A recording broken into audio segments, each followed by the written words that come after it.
Hello and welcome to my YouTube channel. If you're regular here, you know I review many photographic, audio and video related products. Well, today I thought I'd do what everyone else is doing, and I'm going to be doing the best of 2021. And it's not the best of gear that's been released necessarily, it's the best gear that I've purchased in 2021 and also has been released in 2021. So it's a combination of both. My favourite gear that has been released this year that I've actually purchased out of my own money, not been sponsored or whatever. So we're going to split it up into different categories, otherwise it would be a right mess. So we're going to start with cameras. That's what most people are really excited about, isn't it? Is camera releases. So I've bought quite a few cameras this year, some of which weren't released this year. So there's the Blackmagic Pocket Cinema Camera 4K. That isn't on this list because it didn't come out this year.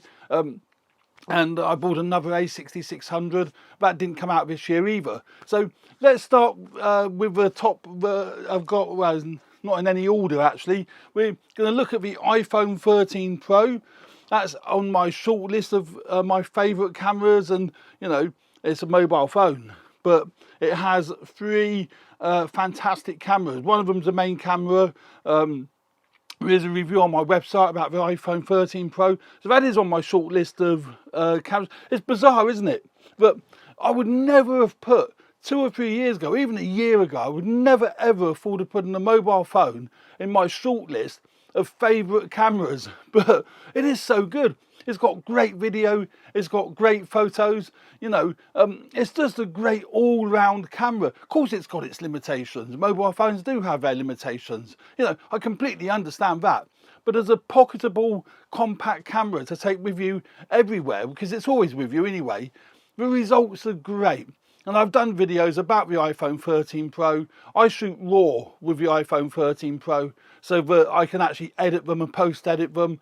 And when I'm doing video, I do try to shoot in ProRes because you've got, again, better features for editing the video. It's got cinematic mode. It's got so many features the camera has. So that's on my shortlist. The next camera on my shortlist is the Panasonic GH5 II. Which we have here. This is the Panasonic GH5 II.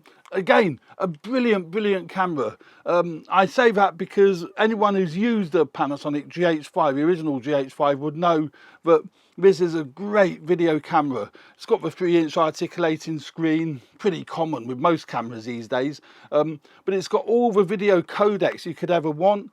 422 color bit, you know. Oh, there's so much to talk about the, you know, GH5 II, Vlog, you know, and the autofocus has improved a great deal since the original days of the GH4 and the original GH5 and so on and so forth. So the GH5 Mark II, it's a 20 megapixel micro four thirds sensor in the GH5 Mark II, so that's on my short list as well as favourite cameras that I've purchased this year. Then we've got the Sony ZV-E10. Now, this was an unusual purchase for me. I've got the Sony ZV-E10 here. Great little camera. Again, it's another great camera. This came out quite late in the year. This came out in August of this year, because we're still in 2021 when I filmed this.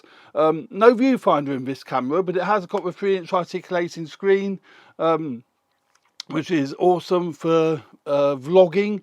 It's a great vlogging camera. It's a great video content creation camera, not just for vlogging. Takes stills as well. A 24 megapixel APS-C sensor, the same as you'll find in the A6400, 6600, 6000 and what have you. So again, and also the autofocus is phenomenal on the ZV-E10. So that was a great purchase, great value for money. I've actually put a grip on it because I didn't like the handling of it. So I've actually put a grip on it. So that was a great purchase in 2021. That's on my short list. And the other one, Nikon ZFC, that's a very new purchase. It's just made it to my short list. So I've only had it a few days. So I don't think this will be the winner because I haven't had long enough to actually test it. I can't show it to you simply because I'm actually using it for filming this video. It's my main shot. So the ZFC is my main shot over there with the 50mm f1.8 full frame lens on the camera body. So that's getting the main, so that's rigged into my Atomos X-Cast. While we're talking about the cameras I'm using, we might as well go through the cameras as we're talking about cameras anyway. So I've got the ZFC with its 50mm f1.8 lens as a main camera. Then I've got a wide camera here, which is the Sony a6600 with the Sigma 18-50 lens on. That's getting the wider shot there. Then over there, I've got another Nikon camera, Nikon Z5 over there with, I can't remember what lens is on it. I think it's the Viltrox 24mm lens, which gives actually a 35mm field of view. I'm actually not sure what lens is on there, actually, to be honest, because with the Nikon Z5, when you're shooting in 4K, it crops it to an APS-C crop. So it's actually a 1.7 times crop. So although the Viltrox lens is a 24mm full frame lens, when you're shooting 4K, it becomes an APS-C lens effectively. So that's why I say it's actually a 35mm sort of equivalent. Might be towards the 40mm. So that's over there. The Nikon Z5, the Sony a6600, and the Nikon ZFC just there. And then these close-up shots here are being picked up by my fantastic little Sony ZV-1. So they're the main cameras. Then I've also got the little DJI Action 2 that I bought this year. That came out, when did that come out? That came out in November, so that's a very, very new purchase. Fantastic little camera, little action camera. I use this predominantly for point of view. So when I'm out doing video or doing photographs, it comes with a sort of a neck strap so you can clip it to it. And I use that for getting my point of view shots of what I'm actually photographing or filming. Fantastic image quality, very, very easy to use, nice lightweight and compact. So that's in my short list as well. So in my short list, I've got 5 cameras, I believe. Yeah, I've got the iPhone 13 Pro, the Panasonic GH5 II, the Sony ZV-E10, the Nikon ZFC, and the DJI Action 2. But you will have to wait till the end of the video to see what is my favourite camera of this year.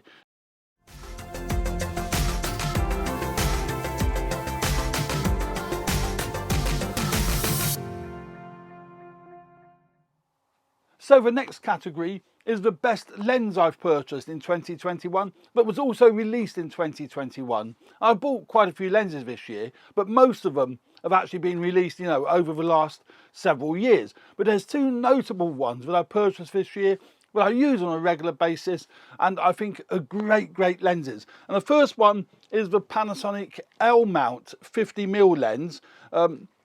This is the one here. Now I use this lens constantly for my YouTube content. It's actually fitted permanently, well, I say permanently, I've not molded it to it, but it's fitted to my Panasonic S5, which I adore. Fantastic full frame camera.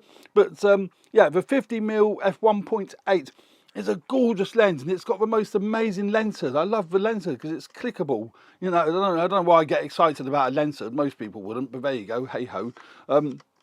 And that is a lovely optic lens. If you watch my YouTube content, most of the main camera shots, which you see in here, is filmed with the Panasonic S5 and the 50mm 1.8 lens in crop sensor mode, oddly enough. So I can get in a tighter shot. Very much like I'm using my ZFC with the Nikon 50mm 1.8 lens for that very reason. I can crop it in just that little bit tighter. So that's on my short list. Fantastic image quality for stills and for video. Lovely creamy bokeh. So the 50mm f1.8. And the other one on the short list is the Sigma 18-50 APS-C lens I've got fitted to my what have I got it fitted to? Yeah, my Sony ZV-E10. You know, I forget, I've got so many cameras, I forget what I've got fitted to what. And that's fitted to my Sony ZV-E10. A very light, a very compact lens. Again, great image quality with a great range. 18-50 isn't, the most extensive of zoom ranges, but it covers quite a bit. It covers from wide to very short telephotos. So And optically, it is fantastic. It is an APS-C lens, and it's made for the L mount and for the Sony E mount. So it's a great optical lens. Optical lens, all lenses are optical, but it's a great image quality lens. Now, what is my favourite out of these two lenses that I've purchased this year? It has to go to the Sigma 18-50. It's such a versatile lens.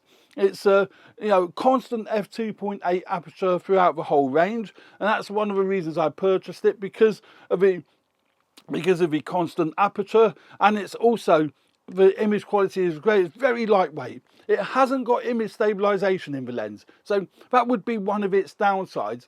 But Sigma, as I said in my review, kept the image stabilization out of it to keep the price down of the lens. And also with its constant f2.8 aperture, if you'd put image stabilization in it, I'm sure not only it would have been heavier, it would have been a bigger lens. So that is my winner for lens of the year that I've purchased, is the Sigma 18-50. I use it constantly. It's mainly on my A6600, purely because the A6600 has in-body image stabilization. I don't use it a great deal on my ZV-E10, although ironically it is fitted to my ZV-E10 purely because I'm filming this wide shot, as I said earlier, with my what am I filming that with? I'm filming that with the Sony 16-70 lens on now, because it did have this lens fitted to it. I've swapped them out. I've now got my Sony 16-70 lens on the A6600. So yeah, lens of the year award goes to the Sigma 18-50.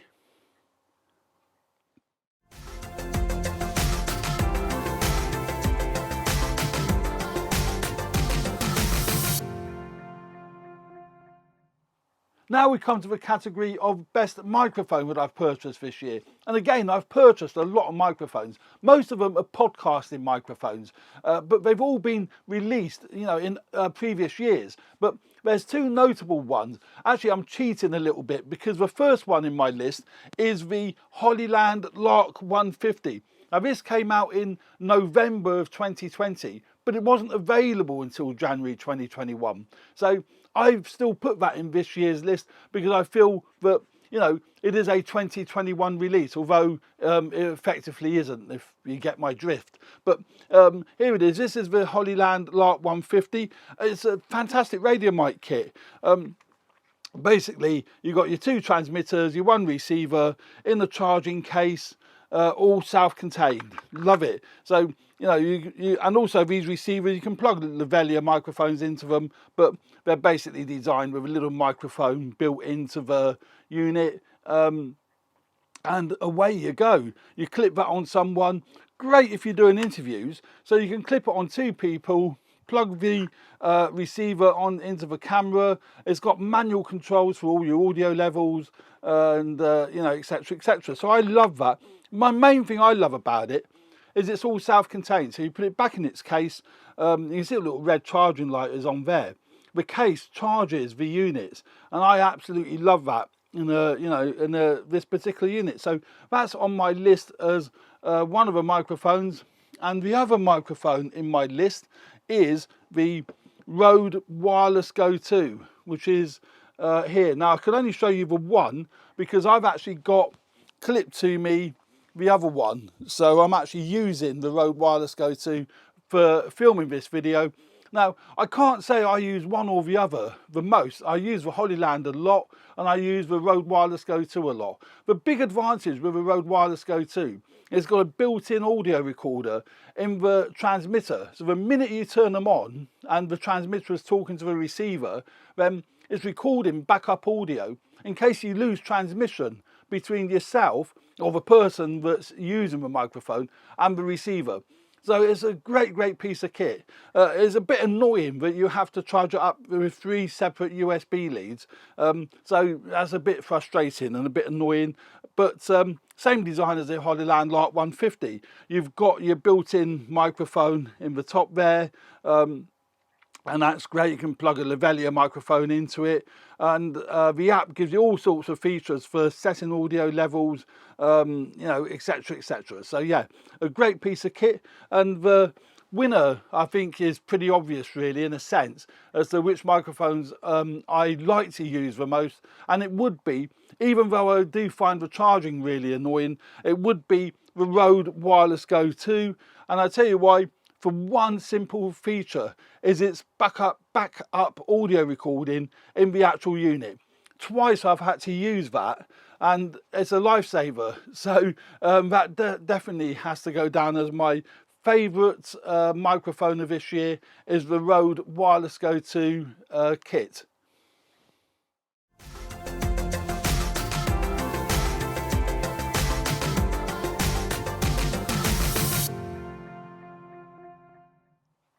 Now this category is the best accessory, and I think actually this may well be one of the most important categories, for me anyway, because with the accessories you can use them with all your kit, all your cameras. So you know, I love accessories as much as I love cameras, and I'm going to go through a few items that I've purchased this year and again were released this year that I use on a constant basis and I absolutely love. And the first one is the Atomos XCast.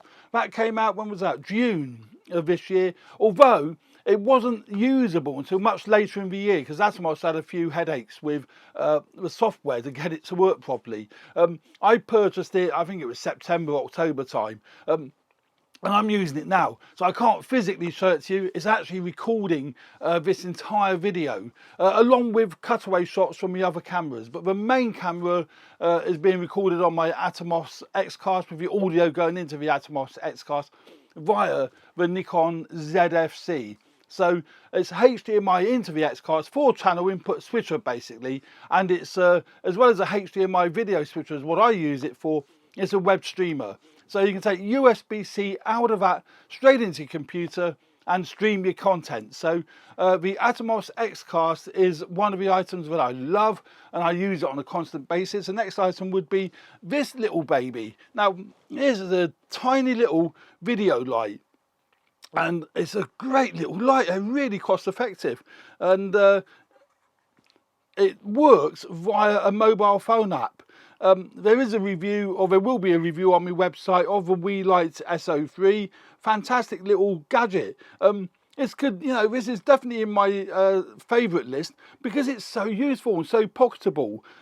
Because you use it via an app, it makes it so easy. There's no buttons or, you know, functions on the actual unit itself. It's just literally a really well made little light. It comes with this little bracket to, you know, fit it to your camera.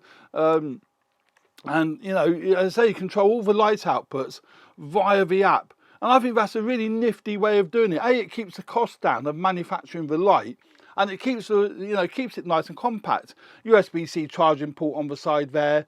But as I say, have a look at the review of this light on my channel. Now, that is that one. Then we've got the Atomos Shinobi, which is a 5-inch portable monitor. It's a field monitor for your camera, mainly mirrorless cameras. It's touchscreen. Again, I can't show it to you here. It's actually on top of my wide camera, on top of my A6600, so I can actually see, you know, that it is working, the camera's working fine. I can see the audio levels, etc, etc. It's got focus peaking, it's got all your exposure, you know, things that you need, you know, exposure things. That doesn't make sense, but you know what I mean. It's a very well specified, very light, very, very lightweight monitor. Shove that in your kit bag and, you know, you wouldn't really know you got it in the bag. And it's a really bright monitor. So I would highly recommend that if you do need a field monitor, but you don't need a monitor which will record as well. I've got the Atomos Ninja 5, which is connected to the Atomos XCast, and that is actually what I'm using for recording. It's recording to the Atomos Ninja 5. So the Atomos Shinobi is my other favourite, one of my favourite accessories for the year. And then we've got the Megadap E-mount to Z-mount adapter. Wow, this is awesome. This is going to save me a lot of money and a lot of hassle. Basically, this is all it is. It is really, really simple. Well, I say simple. There's a lot of electronic connections within the adapter, and that transmits EXIF information, metadata, autofocus, and all the things you need to get, you know, the lens to work correctly with any Nikon Z mount body. Now, I've been using it with the Nikon ZFC because I've predominantly got lenses that are APS-C lenses. So for example, this one here is the Sony 60, what's that one? That's the Sony Xi 16 to 70. That works beautifully on the ZFC, certainly for stills. Autofocus works, iDetect works, it works great in video. It's an all-round, really, really useful little adapter, and that's all it is. Just a little, you know, very, very thin, very compact adapter with all the electronics you need to transmit all the information that you need for the lens to work correctly. So, you know, that's another accessory that I've only just purchased, is the Nikon E to Z adapter, not Nikon, Megadap. But again, the beauty with that, I've got about 7 or 8 Sony lenses. Well, you know, not just Sony, Sigma Sony lenses. So, you know, this is great. This is going to save me a lot of money because I can use my Sony lenses on both my Sony cameras and my Nikon Z5 and my Nikon ZFC. So, great investment. So, what is my favourite gadget of 2021? Very difficult to pinpoint my favourite one, purely because they all have, you know, different uses. I was going to pick the Megadap adapter. That was going to be my top accessory for 2021. I'm not so sure it is now, simply because I can only use it with Nikon bodies. So I suspect my favourite accessory of this year will be the Atomos X-Cast, because I can use that for all my productions, and I can fit into that my Nikon cameras, my Sony cameras, the Panasonic GH5 II, whatever. So the Atomos X-Cast will probably be my favourite. I say probably because I can't make my mind up. I'd be interested to know what you, the audience, think about these different things that I'm showing you in this video, as to what you would pick. You know, maybe you already own some of this kit, so you already know how good some of this kit really is. I'd be very interested in the comment section what people think about the kit that I'm choosing and purchasing. I'm always interested in what people think about gear and what people think about what I use. I know people are interested in what I use. I get many people ask me questions. What cameras did I use for this video? What microphones did I use for that video, etc, etc. So, you know, it is an interesting sort of conversational piece. So that is my favourite accessory of this year, the Atomos X-Cast. So what is my favourite piece of gear this year that I've purchased? Is it one of the accessories? Is it one of the cameras? What is it? So without further ado, my favourite piece of gear that I've purchased this year is the iPhone 13 Pro. And, you know, I've done various reviews on the iPhone 13 Pro.